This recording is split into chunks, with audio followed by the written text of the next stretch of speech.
আজকে আমি গিয়েছিলাম কুষ্টিয়ার বিখ্যাত মণি পার্কে, যেখানকার সৌন্দর্য কথা বলে।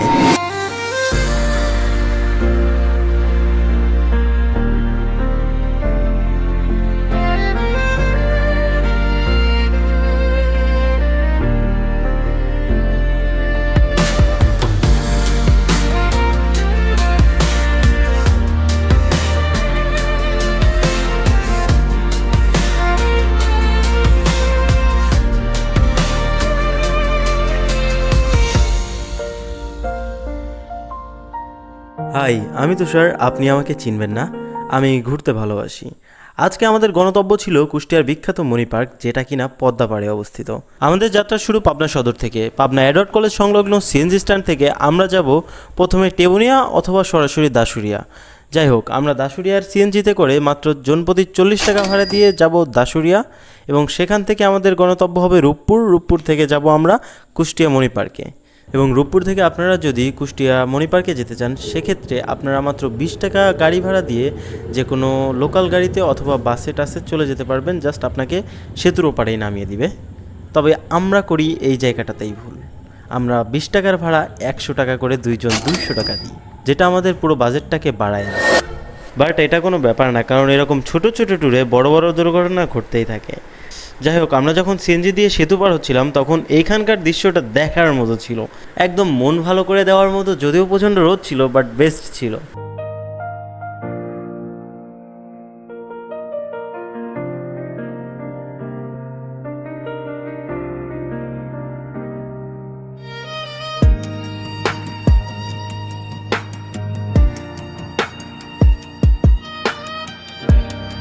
সেতুর এপাশে নামার পরপরই দেখলাম কয়েকটা অটো দাঁড়িয়ে আছে, এবং সেখান থেকে একটা অটোতে আমরা উঠে পড়লাম। ভুল টুল করার পরে আমরা এখন যাচ্ছি মণি পার্কের উদ্দেশ্যে। ভাই, এখান থেকে ভাড়া কত? 20 টাকা করে। যাই হোক, 20 টাকার জায়গায় 200 টাকা মারা দেওয়ার পর তোমার অনুভূতি? আমার কি অনুভূতি, নেরো বেলতলা একবারই যায়। ওই সেম অনুভূতি না আমার সাথে হলো। মানে কি হবে, কি হয়, তাড়াহুড়া করে উঠে যায়। আমরা যদি একটু অ্যানালাইজ করি, আসলেই আমি মনে মনে ভাবছি এত থেকে আপনার আমি তো ভাবছি যেহেতু হচ্ছে কুষ্টিয়াতে, আমি ভাবছি তুমি মনে আগে আসতো বা তুমি। আমি তো জানি না, আমি এর আগে মনে পারি মনে পারি তো আপনার তারাগণের পার্কটা ভেবে কোথায় আমি ভাবছি ভাবছি এখানে সর্বোচ্চ যদি বেশিও হয়, ম্যাক্সিমাম 50 টাকা ভাড়া নিবি পার হেড। এর বেশি তো নিবি না। 100 টাকা আমি ফার্স্টে ভাবছি 100 টাকা 200 টাকা। যখন উনি 200 টাকা বলছে, আমি ভাবছি হয়তো হচ্ছে তোমার টোল বল না কি ঝামেলা আছে কিনা। এভাবে গল্প করতে করতে এই কুষ্টিয়ার সুন্দর রাস্তাটা দিয়ে আমরা চলে যাচ্ছিলাম আমাদের উদ্দেশ্য মণি পার্কের দিকে। যাই হোক, এখানে যাওয়ার পথে আমরা দেখি হার্ডিং ব্রিজে একদম নিচ দিয়ে আমরা যাচ্ছি। এখান দিয়ে কখনো আমার যাওয়া হয়নি। যাই হোক, সব কিছু মিলে পরিবেশটা অনেক বেশি সুন্দর ছিল, এবং আমরা গিয়েছিলাম একদম দুপুর টাইমে।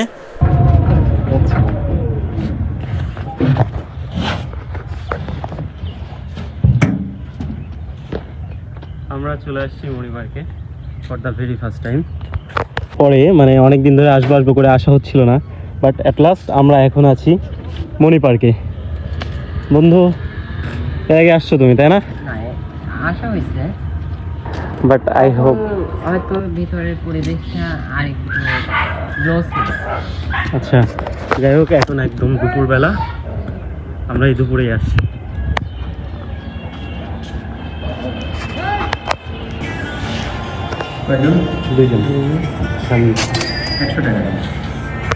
পার্কের মধ্যে ঢুকতেই কেমন জানি এক শান্তি অনুভব হচ্ছিল। চারপাশটায় এতটা সুন্দর সবুজ, আর সামনেই নদী। সব কিছু মিলায় এতটা ভালো লাগছে, জাস্ট বলার মতো না। এই পার্কটার ভেতরে ঢুকতেই সামনে দেখি অনেকগুলো কবুতর বসে আছে। ভাবছি ধীরে ধীরে তাদের দিকে আগাবো, যদি ধীরে করে উড়ে যায় একটা সুন্দর ভিডিও ক্লিপ পাবো। বাট চারপাশ দেখার চক্করে আমার খেয়ালই নাই পেছনের কবুতর আমার কারণে উড়ে যাচ্ছে। যাই হোক, সত্যি বলতে এইখানে যাওয়ার পর মনটা আমার অটোমেটিক ভালো হয়ে গেছে, জাস্ট বলার মতো না।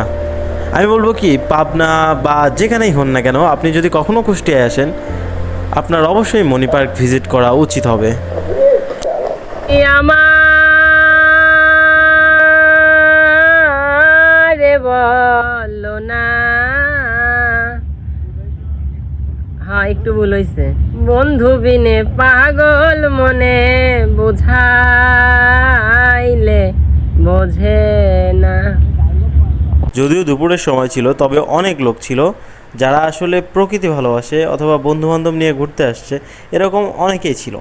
যাই হোক, তবে আমার এখানে আসা আমি মনে করি ব্যর্থ নয়। যদিও একদম দুপুরের সময় ছিল, তবে এখানকার পরিবেশ, আবহাওয়া আর নদীর শীতল হাওয়া সব কিছু মিলায়া মন ভালো করে দেওয়ার জন্য একদম যথেষ্ট বলতে পারেন। এই পার্কটা যদিও চিকন চাকন, তবে অনেকটা লম্বা আর অনেকটা এরিয়া নিয়ে। বিশেষ করে পদ্মার পাড়ে হওয়ার জন্য আপনারা চাইলে নৌকা ভ্রমণও করতে পারবেন, আবার এক জায়গায় থেকে আপনারা 3টা ভিউ উপভোগ করতে পারবেন। অর্থাৎ মণি পার্কে দাঁড়িয়ে আপনারা পারমাণবিক বিদ্যুৎ কেন্দ্র, লালন শাহ সেতু এবং হার্ডিং ব্রিজ, এই 3টা জিনিস একসাথে দেখতে পারবেন। এই রকম ভিউ পয়েন্ট আপনি অন্য কোথাও পাবেন না।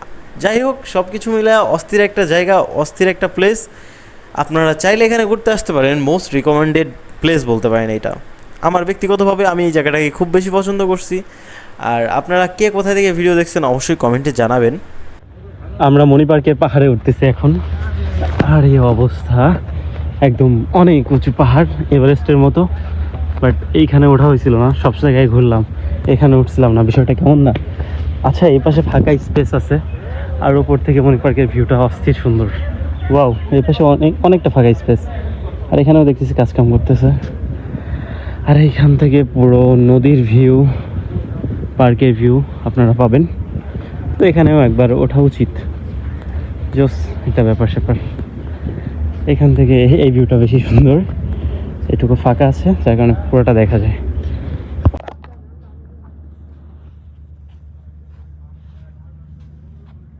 পার্কের একদম শেষের দিকে যখন আমরা যাই, তখন ওইখানে কিছু বসার জায়গা ছিল এবং একটা সার্কেল তাদের বন্ধুবান্ধব নিয়ে এসে বসে আড্ডা দিচ্ছিল। যাই হোক, তাদেরকে আর না দেখাই, তবে আমি সেখানে যাই এবং তাদের সাথে অনেকটা গল্প গুজব করা হয়। এবং এইখানে যে বসার জায়গাটা ছিল, এইটা বেস্ট জায়গা ছিল, কারণ এইখানে নদীর বাতাস আর সব কিছু একদম উন্মুক্তভাবে আসছিল। তো আপনারা এই পার্ককে 10-এর মধ্যে কত রেটিং দেবেন অবশ্যই কমেন্টে জানাবেন। আর আমি তুষার, আপনি আমাকে চিনবেন না। দেখা হচ্ছে অন্য কোনো ভিডিওতে। ইউটিউব থেকে দেখলে অবশ্যই সাবস্ক্রাইব করবেন এবং ফেসবুক থেকে দেখলে অবশ্যই ফলো করবেন।